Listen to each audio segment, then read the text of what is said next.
السلام علیکم ورحمۃ اللہ وبرکاتہ۔ الحمد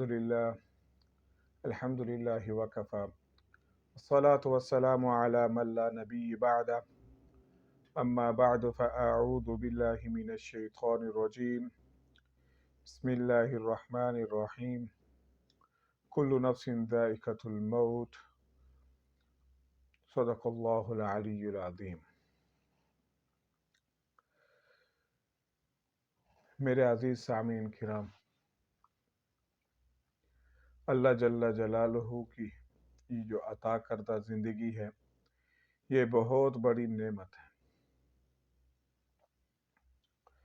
اور یہ ایک بہت بڑا قیمتی سرمایہ ہے۔ حدیث شریف کا مفہوم ہے کہ آپ صلی اللہ علیہ وسلم کا ارشاد ہے کہ الدنیا مزرعۃ الآخرہ، انسان دنیا کے اندر جتنی زندگی گزار رہا ہے یہ آخرت کے لیے تیاری کے لیے، آخرت کی تیاری کے لیے۔ آج اس دنیا کے اندر رہ کر جو بوئے گا، کل آخرت کے اندر آ کے اس نے وہ کاٹنا ہے، جو بویا وہ کل کاٹے گا۔ ایک بزرگ کی مثال سناتا ہوں، جو صاحب الکشف تھے، ان کا گزر ایک قبرستان سے ہوا تو انہوں نے ایک قبر میں دیکھا، ان کو کشف ہوا کہ ایک آدمی قرآن کی تلاوت کر رہا ہے۔ تو انہوں نے سوال کیا کہ آپ قرآن کے اندر، قبر کے اندر آپ نے ماشاءاللہ قرآن کی کتنی تلاوت کی، کتنے ختم کیے؟ تو ان کا جواب کہ میں کم از کم 1000 سے زائد ہی قرآن ختم کر چکا ہوں گا، لیکن تیرا یہ قبر سے باہر کھڑے ہو کر سبحان اللہ کہنا، یہ میرا 1000 قرآن پڑھنے سے بدرجہ اولا ہے۔ یعنی انسان جب دنیا سے چلا جاتا ہے تو اس کا عمل رک جاتا ہے، جو دنیا کے اندر اس نے عمل کیا ہوتا ہے وہ عمل اس کے ساتھ جاتا ہے، مرنے کے بعد اس کی کوئی فکر، کوئی سوچ، کوئی عمل اس کے کام نہیں آئے گا۔ جو دنیا کے اندر اس نے عمل کیا ہوگا وہی کام آئے گا۔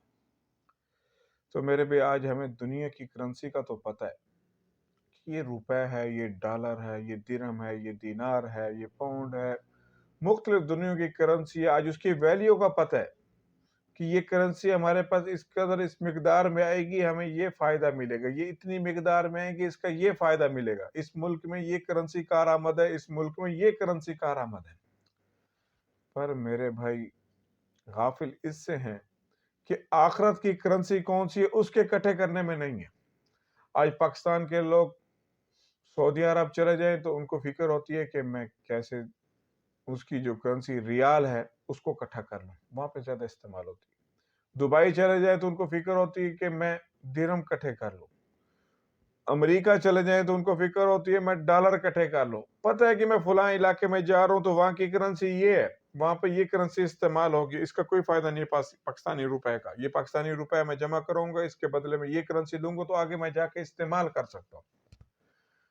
تو میرے بھائی ہم اس قدر غافل کیوں ہیں کہ ہم نے مرنا ہے؟ ہم اپنی آنکھوں سے جنازے دیکھتے ہیں، ہم اپنی آنکھوں سے قبریں دیکھتے ہیں، آئے دن ہمیں اعلان سن رہے ہوتے کہ فلاں آدمی بقضاء الہی وفات پا گیا، فلاں آدمی، فلاں عورت، فلاں بچہ بقضاء الہی دنیا سے رخصت ہو گیا۔ ایک دن ہمارا بھی تو اعلان ہونا ہے، ایک دن ہم نے بھی تو اس دنیا سے جانا ہے۔ تو ہمارا ساتھ توشہ کیا ہے؟ ہم آیا کہ آخرت کے لیے کیا کر کے جا رہے ہیں؟ ہم اس قدر کیسے مطمئن ہیں کہ ٹنو من مٹی کے نیچے بیٹھ کر ہمارے ساتھ کیا بنے گا؟ جب تنہائی ہوگی، اندھیری قبر ہوگی، سوائے اللہ کی ذات کی اور کوئی اس قبر میں ہماری مدد کرنے والا نہیں ہوگا۔ تو اس اللہ کو آج ہم اس دنیا کے اندر رہ کے کیوں اس کو ناراض کر رہے ہیں؟ ہم اس دنیا کی ہرس کی خاطر ہم اللہ کو کیوں چھوڑ رہے ہیں؟ ایسی ہرس جو مرتے ساتھ ہی ختم ہو جائے گی، جس کی کوئی یعنی کہ مدد ہمارے ذرہ برابر بھی کام نہیں آئے گی، دنیاوی حرص ذرہ برابر بھی مرنے کے بعد ہمارے کسی کام کی نہیں رہے گی۔ تو آج ہم اس قدر مطمئن کیوں ہیں؟ تو میرے بھائی یہ لمحہ فکری ہے، یہ لمحہ فکری ہے۔ اس کو سوچیں کہ آج زندہ ہیں تو کل مرنا ضرور ہے۔ یہ ایک ایسی حقیقت ہے جس کا انکاری پوری کائنات میں نہیں ہے، چاہے وہ مسلم ہے چاہے وہ غیر مسلم ہے، چاہے وہ عیسائی ہے چاہے وہ یہودی ہے، چاہے وہ ہندو ہے چاہے وہ دہری ہے، کوئی بھی ہے تو موت کی حقیقت سے کوئی انکار نہیں کرتا۔ تو بھائی ہم تو الحمدللہ مسلمان ہیں، ہم تو کلمہ گو ہیں، ہمارا تو یہ عقیدہ ہے کہ اللہ نے کل ہمیں دوبارہ زندگی دینی ہے، قبر میں سوال جواب ہونے ہیں، کل محشر میں اللہ کا سامنا ہونا ہے۔ محشر کیسی کہ چٹیل میدان، سر کے اوپر سورج، اللہ کے عرش کے علاوہ کوئی سایہ نہیں، حضور اقدس صلی اللہ علیہ وسلم کے آب کوثر کے علاوہ کوئی پانی نہیں۔ کل اللہ جل جلالہ کی ناراضگی اگر ہمارے سر کے اوپر آ گئی تو میرے بھائی وہ پریشانی کا حل کیا ہوگا؟ آج اللہ روٹھتا ہے تو راضی ہو جاتا ہے، اللہ کی نافرمانی ہوتی ہے تو اللہ سے معافی مانگنے سے معاف ہو جاتی ہے، دو بول توبہ کے بول کر اللہ کو راضی کر لیا جاتا ہے۔ کل محشر میں اللہ ناراض ہو گیا تو پھر راضی کرنا مشکل ہو جائے گا، پھر ناممکن ہو جائے گا۔ آج ہی محنت ہے، آج ہی کی کوشش ہے، ہمارا لمحہ ہر گھڑی اللہ کی رضا کے لیے ہی ہو۔ ہماری یہ دنیا مسافر ہے، ہم اس میں مسافر کے لیے آئے ہوئے ہیں، ہم نے ادھر ضرورت کے مطابق زندگی گزارنی ہے۔ ہمارا اصل ٹھکانہ جنت ہے، مستقل قیام وہاں ہے جہاں اللہ کی کوئی ناراضگی نہیں، جہاں اللہ کی کوئی ناراضگی نہیں، نہ کوئی وہاں پہ بیماری، نہ وہاں کوئی پریشانی، نہ وہاں کوئی تھکاوٹ، نہ وہاں کوئی نیند، اور ہمیشہ کے لیے اللہ کی رضا ہی رضا ہے۔ آج اللہ نے ہمیں یہاں پہ پابند بنایا ہے، اسے کہتے ہیں الدنیا سجن المؤمن والجنت للکافر۔ جنت تو کافروں کے لیے ہے دنیا، لیکن مؤمن کے لیے پابندی ہے۔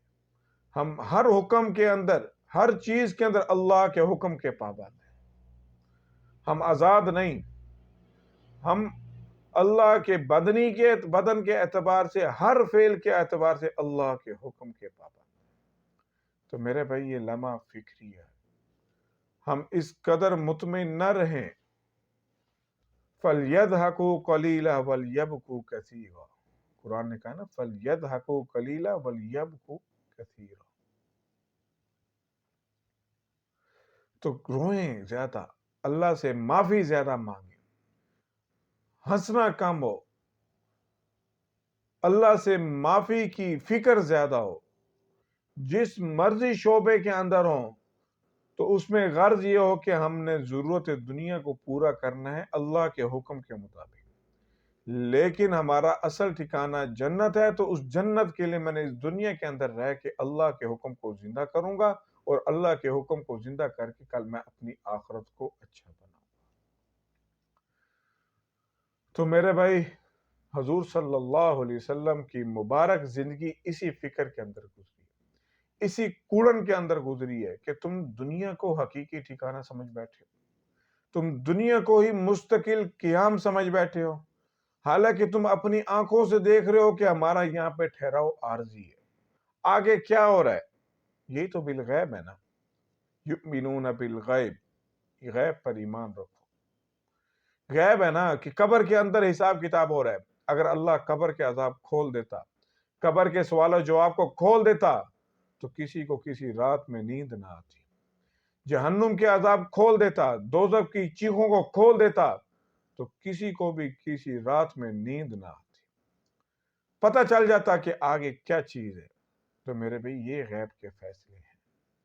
اللہ پر غیب بالغیب ایمان لانے کا مطلب یہی ہے کہ کل قیامت کی گھڑیاں آنی ہیں. آج اللہ کی مان لیں گے، کل اللہ ہماری مان لے گا. آج اللہ کو ہم راضی کر لیں گے، کل ہماری اللہ بخشش عام کر دے گا. آج اگر ہم اللہ سے روٹھ گئے، کل اللہ ہم سے روٹھ جائے گا. آج ہم نے دنیا کو اپنے لیے حقیقت بنا لی، کل اللہ ہم سے آخرت چھین لے گا.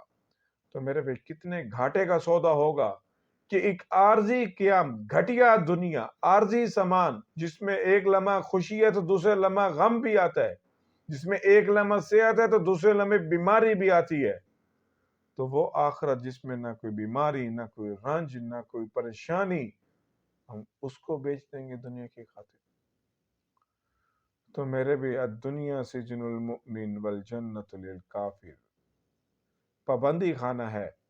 پابندی کے مطابق زندگی گزاریں، قرآن کو سیکھیں، نماز کو قائم کریں. آج ہم نماز کے بغیر کیسے جی لیتے؟ نماز جو دین کا اہم ستون ہے، جو اہم رکن ہے، ہم اس کو بے فکری کے اندر کیسے چھوڑ دیتے ہیں، کیسے قضا کر لیتے ہیں؟ حالانکہ نماز کے بغیر تو کوئی چارہ کار نہیں. نبی نے اپنی زندگی میں بتا دیا. اگر نماز کے بغیر کوئی رخصت ہوتی تو نبی نماز کے بغیر، نبی نماز نہیں چھوڑا. نبی ایک نماز نہیں چھوڑا. جنگ کی حالت میں 4 نمازیں فوت ہوئیں تو کافروں کو بد دعائیں دے رہے ہیں کہ ان کی وجہ سے ہماری یہ 3 ہیں یا 4 ہیں نمازیں قضا ہوئی ہیں. تو جنگ کی حالت میں بھی نماز نہیں چھوڑی جا رہی. بیماری کی حالت میں بھی آپ کو غشی طاری ہے، پھر اٹھ رہے نماز پڑھ لی؟ نہیں جی. اچھا وضو کرو، پھر اٹھ کے پھر جی نماز پڑھ لی؟ نہیں جی، غشی طاری، بے ہوشی طاری ہو رہی ہے. تو یعنی کہ بے ہوشی کی حالت سے بھی بیدار نبی، جو اللہ کے لیے بڑی محبوب ہستی ہیں، اور خاص کر ہمارے آخری نبی جو محمد مصطفیٰ صلی اللہ علیہ وسلم، وہ تو تمام انبیاء کے سردار ہیں، ان کو نماز نہیں معاف. تو ہم امتیوں کے لیے کیسے راستہ نکل گیا نماز کے چھوڑنے؟ آج ہمارا اکثر طبقہ نماز نہیں پڑھتا. مائیں اپنے بچوں کو نہیں اٹھاتی کہ میرا بچہ بھی لیٹ سویا، سر میں درد ہو جائے گا، نماز چھوڑ دے. اللہ اکبر. میرے بھائیو، نماز کے بغیر کوئی چارہ کار نہیں. تو میرے بھائی ہم آخرت والے بنے، ہم دنیا والے نہ بنے. اللہ نے فرمایا کہ من کان یرید حرث الآخرتی نزید لہ فی حرثی، کہ جو آخرت کا طالب ہے اللہ اس کی حرص کو بڑھائے گا. ایک جگہ یہ فرمایا ربنا آتنا فی الدنیا حسنہ وفی الآخرۃ حسنہ، جو دنیا اور آخرت کا طالب ہے اللہ اس کو خیر دے گا. جو دنیا کا طالب ہے ربنا آتنا فی الدنیا حسنہ وما لہ فی الآخرۃ من خلاق، اس کے لیے آخرت کے لیے کچھ نہیں ہے. تو میرے پہ ہم دنیا والے ہیں تو ساتھ آخرت والے بھی بنے. ہم دنیا کو اس طرح گزارے کہ اللہ ہم سے آخرت میں راضی ہو جائے. تو میرے پہ اللہ جل جلالہ ہمیں ہماری زندگی ایسے بنا دے کہ اللہ ہم سے راضی ہو، ہم سے اللہ اس دنیا کے اندر روٹھ نہ جائے. اللہ ہمیں 5 وقت کا نمازی بنا دے. اللہ جل جلالہ ہمیں حلال روزی کمانے والا بنا دے. تو سامعین میرے کرام، آپ میرے عزیز دوست، کہ آپ اس چیز کو سوچیں، ہم سب اس چیز کو سوچیں کہ ہماری زندگی ایسی بنے کہ اللہ راضی ہو جائے، اللہ راضی ہو جائے. صرف یہ مسجد کی بات نہیں ہے بھائی، یہ مسجد کی بات نہیں ہے. میرے بھائی مولوی بھی مرتا ہے، غیر مولوی بھی مرتا ہے. مولوی نماز نہیں پڑھے گا تو وہ بھی پکڑا جائے گا، غیر مولوی نماز نہیں پڑھے گا تو وہ بھی پکڑا جائے گا. اللہ کے ہاں سب ایک ہیں. اللہ کو جو راضی کرے گا اللہ کے ہاں اس کا مرتبہ بلند ہوگا. تو میری دعا ہے کہ ہم اللہ جل جلالہ کے حکم سے، اللہ کی مدد سے ایسے ہو جائیں کہ اللہ ہم سے راضی ہو جائے. ہم جب محشر کے اندر پیش ہیں تو اللہ ہمیں دیکھ کر خوش ہو. اللہ جل جلالہ ہمیں عمل کی توفیق عطا فرمائے. وآخر دعوانا ان الحمد للہ رب العالمین.